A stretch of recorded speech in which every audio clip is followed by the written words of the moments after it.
Now, the Syrian President Bashar al-Assad has given a rare interview to a Turkish television station. The interview was aired a short time ago, but is believed to have been recorded on April the 2nd earlier this week. And in it, President Assad said that any change in Syria would be decided by the people themselves. Well, with me is my colleague Seref Isler from the BBC's Turkish service. Seref, you have listened to that interview, all 47 minutes of it. It was in Arabic, it was dubbed into Turkish, yes. And you were writing notes in English. Absolutely. It was a little bit challenging. 7 pages of notes. Right. He actually reminded me of Hugo Chavez. He was incredibly passionate, very anti-Western, calling unity, calling for the power of the people, and called into question the motives of the UK, the US, Turkey, and hence the West. And what did he look like to you? He looked very confident. He had absolutely no sign of stress, anything. When he was talking slowly, articulating and stressing every word. And it was... Was it a challenging interview?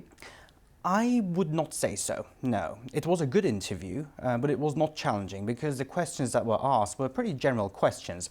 For example... All right, so tell us, now you can tell us what the key points were that he said. Please do. Well, the first question that was asked was, did you consider stepping down for the sake of your people after this conflict has gone on for 2 years? And his reply was, well, Syria is still standing after 2 years. I'm a democratically elected president, and the only people who can remove me from power is the Syrian people.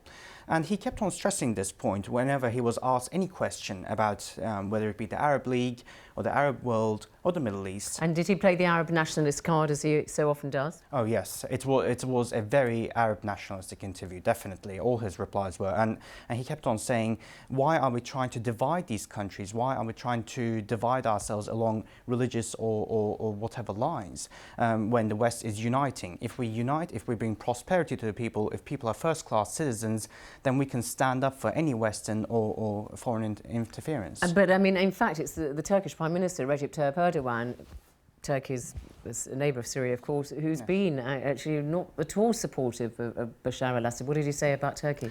He was... his words against Turkey were very powerful, whether it be against the foreign minister or the prime minister. About the prime minister, he said that Erdogan has not spoken a single word of truth since the conflict in Syria has started. And he claimed that because he claims that Erdogan's popularity is slipping at home, he is playing the international card to bring up his popularity under the nationalistic card, but Turks won't fall for it. And he again then stressed a fraternity between Turks and Arabs. All right, well, Seref Isler, I think we've just skimmed the surface there of the whole 47 minutes, but thank you very much indeed for telling us about that.